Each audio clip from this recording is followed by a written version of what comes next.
So before we get into our flight risk review, Bahir, I feel like we need to do a couple of explainers for people.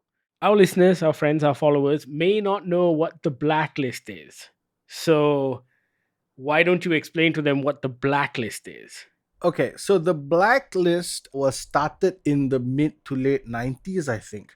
Essentially, what it is that it's a collection of what all of the executives, or most of the executives, or some of the executives in all of the big Hollywood studios and production houses, what they consider to be the best script that hasn't been sold and or made. But for the most part, there are a lot of movies that we've seen that were allegedly on the blacklist that turned out to be not very good. Flight Risk is one of them. But before we get into that, the second explainer, which is I know it's possible to talk about Flight Risk without talking about Mel Gibson, but I think we need to talk about Mel Gibson before we get into talking about Flight Risk. Sure. Now, Mel Gibson, I believe, is a tremendous actor, and before this movie, was a tremendous director. The problem with Mel Gibson, however, is that he is a horrible human being. Yes. And I think, and we try our best when we review something to not let that get in the way of our review of that something, right? Because we think the art can be separate from the person. When I say Mel Gibson's a horrible human being, I mean, besides his anti Semitic rants, he is also one of those people that doesn't believe in evolution or vaccines or climate change, just spreads all kinds of disinformation and misinformation.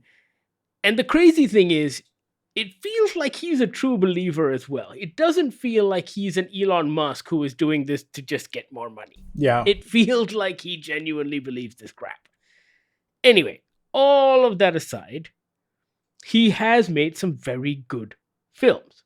Braveheart, Passion of the Christ, Hacksaw Ridge, Apocalypto. They were all very interesting movies with really unique directorial visions, each and every one of them. Mm.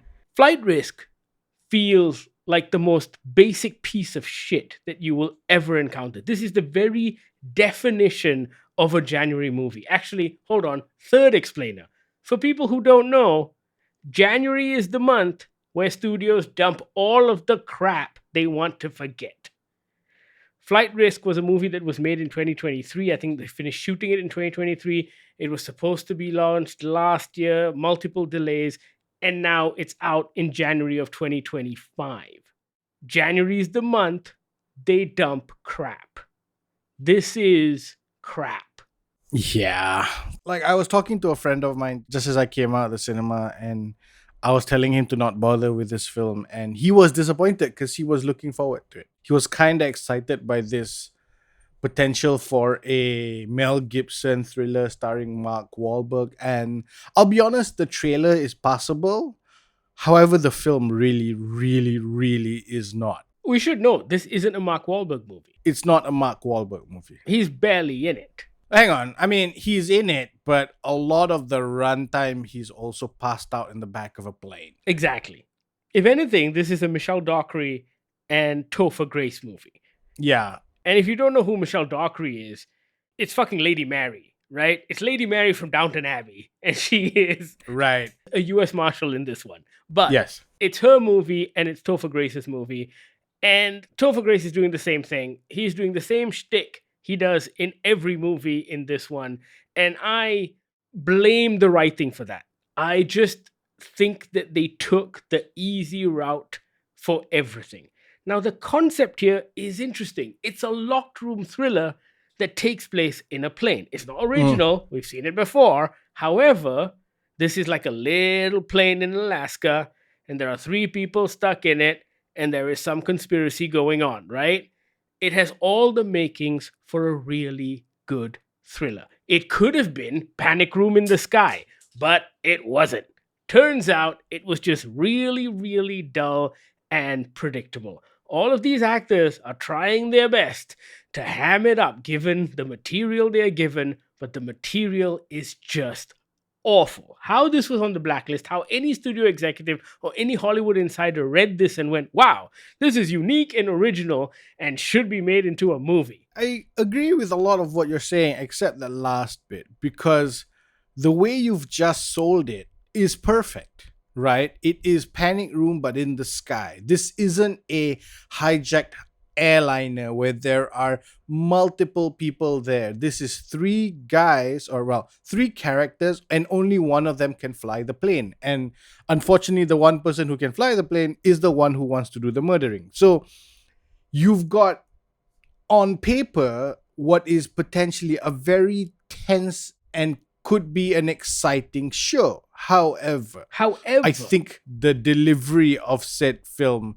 is not what it turns out to be. I want to go and look up the blacklist script to see if there was more in it, because it's the characters that are the problem, right? Michelle Dockery's Yes. character is a US Marshal with a past. Something has happened, she's back on the job, and we're supposed to believe that she has all of this baggage, but there isn't enough that happens along the way. There isn't enough drama or conflict or tension that happens along the way for you to actually believe that she is conflicted about something or being tense about something. It's just told to you. Oh, this is my past. Let me tell you what happened. Oh, wait, this means you should be sad for me and I should be really tense. However, I feel like the movie could have been better without that baggage. Of course, because what you just said is where the movie should have been. It's in the fucking tagline. Y'all Yeah. need a pilot? That Yeah. should have been the core of the film. All of the tension in the movie should be built around the fact that nobody knows how to fly a fucking plane. Yes. And the one guy who does is the asshole. Yeah. Like, that's enough. Instead, I've got Topher Grace whinging about his mother. It has nothing to do with the plot. It has nothing.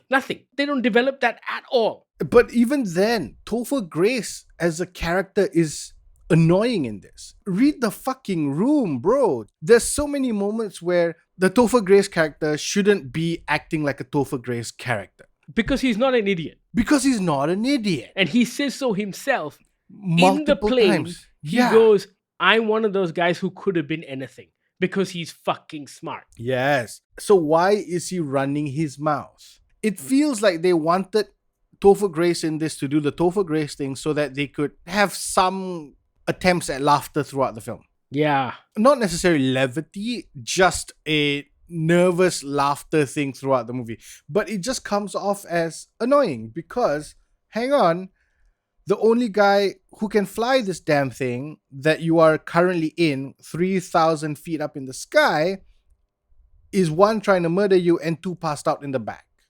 There's an interesting idea here, maybe not a 90-minute film, but there's an interesting kernel of an idea here. There's also just no directorial voice. Like, I don't know what Zero. Mel Gibson is doing here. I think maybe he just did it for the cash, but it doesn't feel like there was anything interesting. Like, you have the locked room, you have the airplane. All you have to play with is that space. You could have done some very cool stuff with regards to tension, with regards to when this character who's knocked out at the back wakes up or gets free or tries to attack you. You could make it into a real horror type thriller. But they don't use it at all. Like, they don't milk that tension in any way. It is so flat. The filmmakers are not following the rules they set off in the movie, right? Very early on, our US Marshal pulls a gun on Mark Wahlberg's hitman pilot character and he goes, you may not know so much about planes, but if you shoot me and the bullet goes through me, it might just bounce around this thing and then somebody might get shot. It was almost like a Chekhov's bullet thing, right? Like, oh, this might happen later. Can't use the gun, and then if you use the gun, what are the consequences? What are the consequences? Something's going to happen.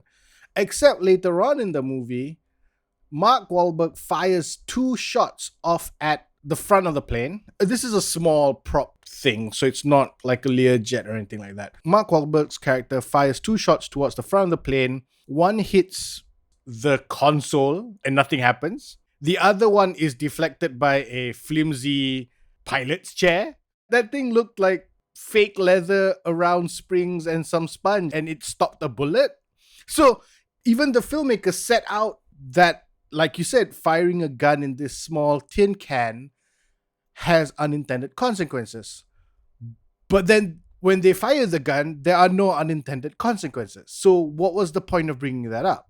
I don't even know if lazy is the word, because lazy means that lazy implies that you know a better way out, but you don't want to take it because it costs too much. It has too much work attached to it. This just feels stupid. Like nobody thought past the first idea that went through their head, and then they just moved on to the next. Yeah. I was bored and I was terribly annoyed. The lack of any kind of visual ingenuity is probably the most disappointing thing about this, because yes, it's a basic story, and yes, it may be stuff that we've seen before or have elements of stuff that we've seen before, but I think if you had attached even just a little bit of visual ingenuity, you could have done something interesting. Another basic movie. What was the name of that film? I think it was on Prime Video, with Joseph Gordon-Levitt, who was a pilot, and the terrorists wanted to break into the cockpit. Oh, and yeah. he could not open the door, right? Because Yeah. it's the rules now, irrespective of what happens outside, the pilot is not supposed to open the door. And of course, the terrorists out there going, I'm going to shoot this person, I'm going to shoot that person. But there was a tremendous amount of tension in that movie. And I think it used cinematic ingenuity to convey that tension, even though, yet again, we're stuck in a confined space. I dare say that was an even harder thing to pull off, because for long periods, the antagonist and the protagonist were not together, Exactly. right? Because they had to be kept apart. With this one, and mind you, there's stuff that we haven't told you about. With this one, there's all of this other conspiracy stuff that's happening over the phone. She's talking to people on the ground. We never get to see their faces. We just hear their voices. And there's all of this other stuff that's going on, this double-crossing, backstabbing, conspiracy stuff.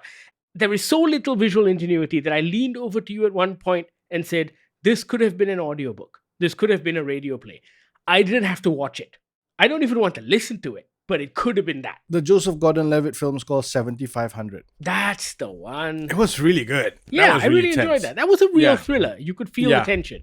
And Yeah. I think that's where this movie falls short. It fails in what it sets out to do, in that there is zero tension, there are zero thrills, the performances are whatever.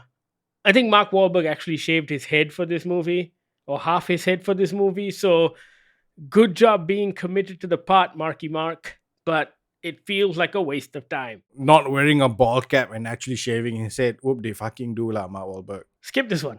It's a January release, and it deserves to be a January release. It's one of those movies that will fade into obscurity. It might find a second life on streaming when people are bored and go, hey, look, Mark Wahlberg's on the poster. Let's click play. At any rate, if this shows up on any one of the streamers that you are subscribed to, please don't watch it. It really is not worth your time. Flight Risk opens in Malaysian cinemas on Thursday, January 23rd. It is not worth your time. It is incredibly dull and not at all thrilling. If you do happen to watch it, let us know what you think. You can reach out on Instagram. We are GogglerMY. You can also email us on podcast@goggler.my or send us a WhatsApp on the Goggler hotline 012-524-5208. Thank you so much for listening. This is the Goggler Podcast.